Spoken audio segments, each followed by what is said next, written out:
আজকে আপনি এখানে এসেছেন কি কারণ? আনলফুল গ্যাদারিং এর একটা মামলা রুজু করা হয়েছিল।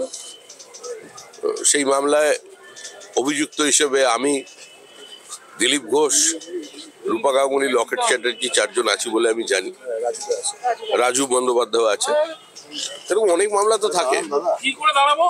পশ্চিমবঙ্গে রাজনীতি করলে বিপরীত অবস্থায় থাকলে তো এই ধরনের ঘটনা ঘটবেই। এটাই এখানকার এখন এই সময়ের নিয়ম। কালিয়াচকের যদি আমি করি মালদার, এই পরপর আমরা দেখলাম তৃণমূল কর্মী খুন, সেখানে একেবারে অস্ত্র এত বাইরে থেকে আসছে। দুলাল সরকার বছরের প্রথমে খুন হয়েছিলেন, গতকালকে সালিশি সভাতেও দুজন তৃণমূল কর্মীকে খুন করেছিল। দেখুন, আমরা প্রথম থেকেই বলে এসেছি যে তৃণমূলের হাত থেকে বাঁচানোর জন্য এই সরকারটা চলে যাবার প্রয়োজন আছে।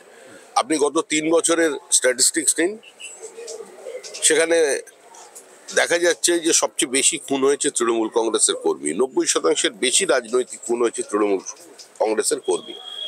আর তৃণমূল কংগ্রেসের যে কর্মী খুন হচ্ছেন তাদের প্রত্যেকের পরিবারের প্রাথমিক দাবি হচ্ছে সিবিআই তদন্তের। আর অভিযোগের তীর কোনো বিরোধীর দিকে নেই, সরাসরি তৃণমূলের দিকেই আছে। এই রাজ্যে মমতা বন্দ্যোপাধ্যায়ের নেতৃত্বে যে সরকার চলেছে, সেটা 14 বছরেও পশ্চিমবঙ্গ রাজ্য সরকার হয়ে উঠতে পারেনি। সেটা তৃণমূল কংগ্রেস সরকারই থেকে গেছে। তাই মরছে তৃণমূল, মারছে তৃণমূল, মরছে মুসলমান, মারছে মুসলমান। এটাই হচ্ছে পশ্চিমবঙ্গের বর্তমান সামাজিক রাজনৈতিক পরিস্থিতি। বালিতে গতকালকে আমরা দেখলাম বিয়ের বাড়ি থেকে খেয়ে ফেরার সময় পরপর গুলি, তিন রাউন্ড গুলি লেগেছে। সিস্টেমে এখন আশঙ্কাজনক। দুষ্কৃতীরা মনে করছে এই সরকারটা তাদের সরকার, এবং সরকারের নেতারা বিভিন্ন সময় দুষ্কৃতীদের সার্টিফিকেট দিয়ে প্রমাণ করে দিচ্ছে যে সরকার তাদের পাশে আছে। দলের একটাই উদ্দেশ্য হচ্ছে বুথে লিড, এবং ঘোষিত দর্শন হচ্ছে জো জিতা ও সিকান্দার।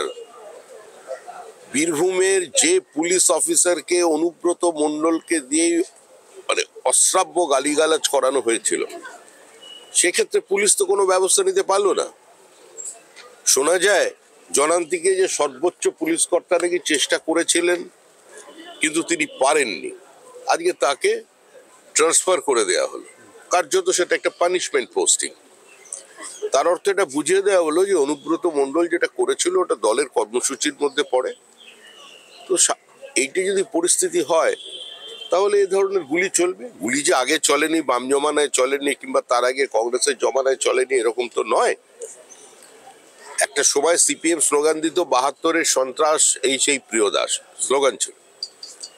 পরবর্তীকালে সিপিএম এর শেষ 10 বছরের সমস্ত সন্ত্রাস কংগ্রেসে ভুলিয়ে দিয়েছিল, মানুষ ওগুলো ভুলে গিয়েছিল। আর এখন তো সিপিআইএম এর সেই অধ্যায়টাও মানুষ মনে করতে পারছে না, কারণ যে রূপ তৃণমূল কংগ্রেস দেখিয়েছে তাদের। দিল্লিতে মুখ্য নির্বাচন কমিশনারের সাথে দেখা করতে গেছে তৃণমূল কংগ্রেসের প্রতিনিধি দল। মুখ্যমন্ত্রী বারবার এসআইআর স্থগিতের কথা বলছেন। টিএমসি টিম গেছে, এটা কি লোক দেখানো বলে মনে হয়? এসআইআর সবচেয়ে বেশি এসআইআর এ যত ভিন্ন দলের কর্মী পার্টিসিপেট করেছে তার মধ্যে তৃণমূল কংগ্রেসই এগিয়ে। যে পাড়াতেই দেখতে পাবেন বিএলওকে ঘিরে 30 জন তৃণমূল কংগ্রেসের কর্মী আছে, তারাই তাদের পার্টি অফিসে নিয়ে যাচ্ছে, ক্লাব রুমে নিয়ে যাচ্ছে। বিডিওরা অত্যন্ত একটা ভয়ের পরিবেশের মধ্যে আছে, কারণ তারা জানে যদি কোনো মিথ্যা তথ্য, ভুল তথ্য তারা সিস্টেমে আপলোড করে দেন এবং সেটা যদি প্রমাণ হয়, তাহলে তার সাসপেনশন হবে। সরকারি চাকরি করে, চাকরিটাও যাবে 1 বছরের জেল।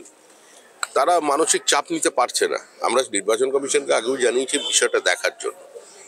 আর এর জন্য তো সুপ্রিম কোর্টের দরজা খোলা। আর সুপ্রিম কোর্টে যাওয়া মানেই তৃণমূল কংগ্রেসের যে ধারাবাহিকতা, মানুষের দেহ করের টাকা কোটি কোটি টাকা খরচা করে প্রত্যেকবার পরাজিত হয় এবং ভর্ৎসনা শিকার হয়ে আবার ফিরে আসে, সেটাই হবে। দাদা, গতকাল ডায়মন্ড হারবারে একটা নতুন ট্রেন্ড দেখতে পাওয়া গেল। যারা বিক্ষোভ দেখালেন সুকান্ত মজুমদারকে ঘিরে, তারা দিলীপ ঘোষ জিন্দাবাদ বললেন, জিন্দাবাদ বললেন। কিন্তু সুকান্ত মজুমদারের তরফ থেকে যে ছবিগুলি প্রকাশ করা হলো, সেখানে দেখতে পাওয়া যাচ্ছে তারা তৃণমূলের সক্রিয় সদস্য এবং তৃণমূলের না, ওটা ডায়মন্ড মডেল, ওটাই ডায়মন্ড ছক।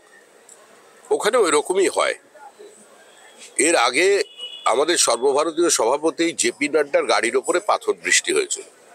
এবার কেন্দ্রীয় মন্ত্রীকে ঘিরে স্লোগান দেয়া হলো। 2019-এর নির্বাচনে বিভিন্ন মসজিদ থেকে ঘোষণা করে দেওয়া হয়েছিল অন্য যারা ধর্মের মানুষ আছেন তার এলাকা খালি করে চলে যায়। তো এটা তো চলছে। সবচেয়ে বেশি আক্রমণ তো সেখানে। বিরোধী শূন্য করে দেবার যে প্রক্রিয়া খুব সুন্দরভাবে প্রতিষ্ঠিত হয়েছে, সেটা তো ওই লোকসভা কনস্টিটুয়েন্সিতে। তবে এরকম পরিস্থিতি থাকবে না, তৃণমূল চলে যাচ্ছে। বালির ঘটনার পরিপ্রেক্ষিতে বলা হচ্ছে বিজেপি নেপথ্যে রয়েছে খুনের, মানে যিনি গুলিবিদ্ধ হয়েছেন বালিতে, বলছে বিজেপি নাকি নেপথ্যে এবং নির্বাচনের আগে একটা সন্ত্রাস তৈরির চেষ্টা করছে। মানে বিজেপি গুলি চালিয়েছে। বিজেপির গুলি চালানো যদি শক্তি থাকতো পশ্চিমবঙ্গে বা গুলি চালাতে চাইতো, তাহলে আজকে বিজেপির আসনগুলো ওই পঞ্চায়েত নির্বাচনে 11,000-এ আটকে থাকতো না। সময় এলে বিজেপি যেটা করার সেটা করবে, গণতান্ত্রিক ব্যবস্থার মধ্যে দিয়েই করবে। এবং আপনার বিশ্বাস রাখুন, এসআইআর বন্ধ করে দিন, চ্যালেঞ্জ করছে এটা, এসআইআর বন্ধ করে দিন। ED, CBI, income tax, GST, যত কেন্দ্রীয় সংস্থা আছে যেগুলোকে তৃণমূল ভয় পায়, সব কটার দরজায় তালা লাগিয়ে দিন, দিয়ে 2025-এর যে তালিকা আছে তাতেই নির্বাচন করুন।